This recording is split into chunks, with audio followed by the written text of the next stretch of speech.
মধ্যপ্রাচ্যের আকাশে যুদ্ধের আগুন আরও প্রজ্বলিত।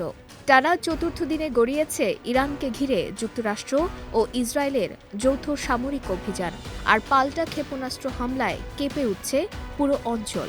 4 দিনের রক্তক্ষয়ী সংঘাতে নিহতের সংখ্যা বেড়ে দাঁড়িয়েছে প্রায় 611 জন, যা নতুন করে বৈশ্বিক উদ্বেগ বাড়িয়েছে।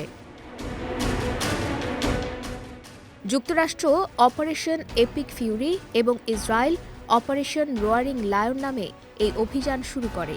তাদের ঘোষিত লক্ষ্য ইরানের ইসলামী শাসন ব্যবস্থা, পারমাণবিক ও ব্যালিস্টিক ক্ষেপণাস্ত্র কর্মসূচি এবং ইসলামিক রেভলিউশনারি গার্ড কর্পস IRGC-কে দুর্বল করা।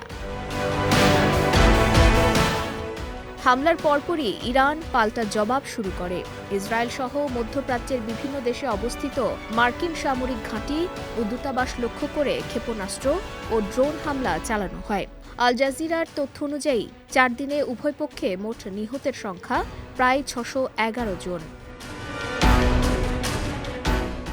যুক্তরাষ্ট্র ও ইসরায়েল দাবি করেছে, ইসরায়েলি বিমান হামলায় ইরানের সর্বোচ্চ নেতা আয়াতুল্লাহ আলী খামেনি সহ শীর্ষ পর্যায়ের প্রায় 50 জন নেতা নিহত হয়েছেন।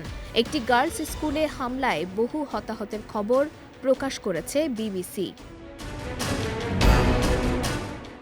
পাল্টা হামলায় ইসরায়েলে অন্তত 11 জন নিহত হয়েছেন।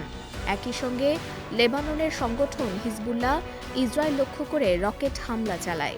মার্কিন প্রেসিডেন্ট ডোনাল্ড ট্রাম্প জানিয়েছেন, অভিযান 4 থেকে 5 সপ্তাহ পর্যন্ত চলতে পারে। এদিকে যুদ্ধের প্রভাবে বিশ্ববাজারে তেল, গ্যাস ও স্বর্ণের দাম ঊর্ধ্বমুখী। ব্যাহত হচ্ছে বিমান চলাচল ও বাণিজ্য। বিজয় টিভি নিউজ ডেস্ক।